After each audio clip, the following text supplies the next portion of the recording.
Hi everyone, and welcome back to our strange past. Today, we salute our founding fathers, our military forces, and the good old red, white, and blue, as we relive some 4th of July celebrations, our Independence Day. Over the years, these celebrations may have evolved, but I think flags flying, grills are cooking, and fireworks at night are still at the top of the list. For us patriotic Americans, it's a big day for celebration. We'd like to share some little-known facts with you, facts that make the 4th of July a part of our strange past.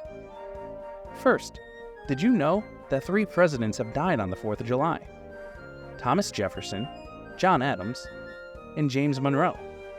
Strangely, 2 of them were founding fathers of our country, Thomas Jefferson and John Adams. They both died on the exact same day, July 4th, 1826. Exactly 50 years after the approval of the Declaration of Independence. What a bizarre coincidence.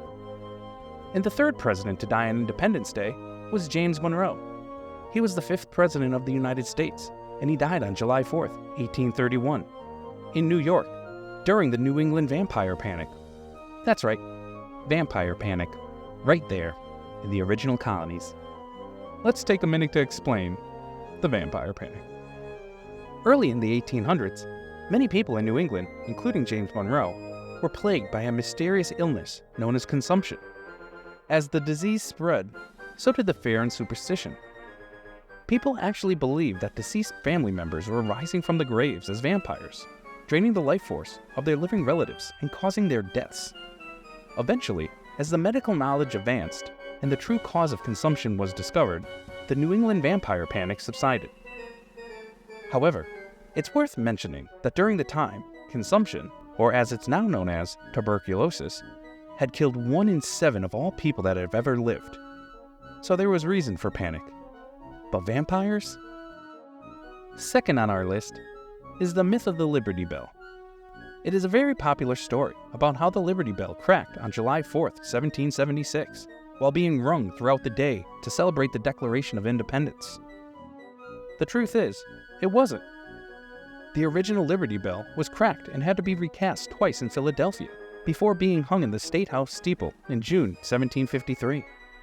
They found that the bell had a high tin content, which was resulting in a very brittle Liberty Bell. As far as the crack on the second recast bell, well, it wasn't done on the July 4th celebration as the story goes. How it was cracked is a mystery.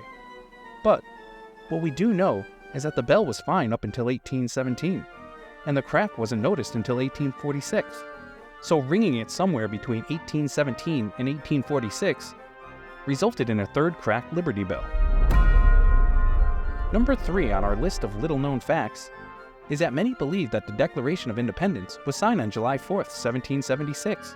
However, it was actually approved by the Continental Congress on that day, and most of the signatures were added August 2nd, 1776. The signing of the Declaration of Independence marked the birth of our new nation, one that would face countless challenges in the pursuit of liberty and justice for all. And the last one on our list is how these celebrations have evolved. It began on the first annual 4th of July celebration, July 4th, 1777. The first public celebration took place in Philadelphia, with a 13-gun salute, one for each of the original colonies. It was then followed by a grand display of fireworks. Within a few years, American independence on the 4th was celebrated by most, with simple gatherings, modest festivals, and then fireworks would light up the night sky. By the end of the 19th century, it became a time for grand parades, complete with marching bands, floats, and speeches from prominent figures. During this time, the holiday also became an opportunity for political activism, as many used the occasion to advocate for their causes. As our nation entered the 20th century, celebrations continued to grow in scale and spectacle. With more elaborate firework displays and the advent of radio and television brought the festivities into the homes of millions of Americans. It also became a time for large-scale sporting events drawing massive crowds, further cementing the 4th of July as a national celebration. In more recent years, the 4th of July has taken a new significance as a time to honor the sacrifices of the men and women who have served in the armed forces. Military parades and air shows have become a staple of our celebrations, and communities across the country host events to support veterans and their families. Through all these changes, the core values of the 4th of July have remained the same: a celebration of freedom, unity, and the indomitable spirit of the American people. As the nation continues to evolve, so will the ways in which we celebrate this important day, to ensure that the 4th of July remains a cherished tradition for the generations to come. To all our veterans, thank you very much for your service.